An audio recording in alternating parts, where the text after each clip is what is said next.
How did you feel after that Michael Jackson week? Was it like, holy crap, did you guys forget what I can do? Or that was probably the lowest point of the competition for me. And, I wish everyone would forget about that as quickly as possible. And the Matrix lighting? The Matrix lighting is always bad luck for me. I think y'all pointed it out, actually. Again, he has the green lighting. I think I had it for Caught Up. It's just not a good idea for me to ever have that lighting ever again. Right. Yeah, that was rock bottom.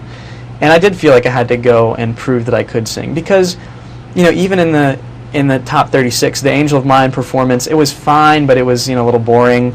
Then when I did My Prerogative again, people got this idea of me, and then I followed it up with Beat It. People got this idea of me. It's like, oh, he can just run around stage and go like that and have the stank face on him all the time, and that's that's the ideal people had of me, or the idea. And so I did have to just reprove. It's like I'm here for a reason. I don't mind if people say bad stuff about me. I take it with a grain of salt, but at the same time, I got to show I'm not going to take it laying down. Were you scared of Country Week? I just didn't envision you succeeding in Country Week in the way that you did. I think it was one of the performances of the season. Thank you. Maybe I didn't love you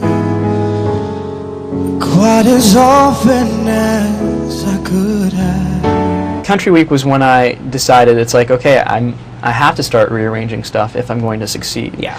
With great melodies, the singer's going to sound great. Yeah. So it was just fun for me to sing. We heard a lot about artistry this season. The word artistry was used a lot. And in some ways, the show has become a little bit song arrangement idol to certain degrees. You really did something different with True Colors, I thought, and didn't get a lot of credit in terms of the song arrangement, but talk about how you came up with the way you performed that song and what was your idea behind it. And I see your true colors shining through.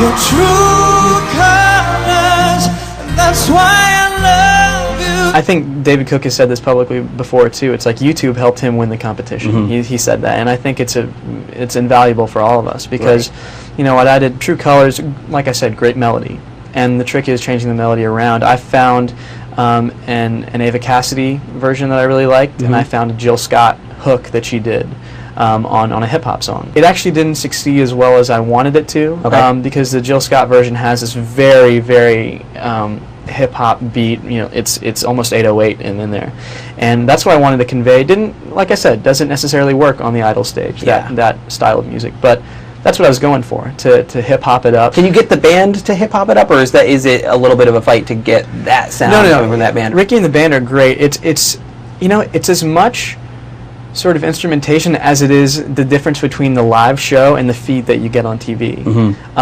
People don't realize that it's a much different sound because they want to feature your voice because it is a singing competition, obviously. But it's hard to make everything line up when you have 3 rehearsals and a week to do a song. Were there ever weeks where you looked at the list of cleared songs and thought, ugh, I don't like any of these? I did, but there was always, the producers and the song clearing people and the vocal coaches were always willing to sit down with you and say, let's listen to this, let's listen to what we can do with this. Right. So it was an environment conducive to success. Yeah. I feel like. I think it's so funny because there's been, few a contestant that has actually complained about the producers on the show. It's everyone else that says, the producers want them to do this. Right.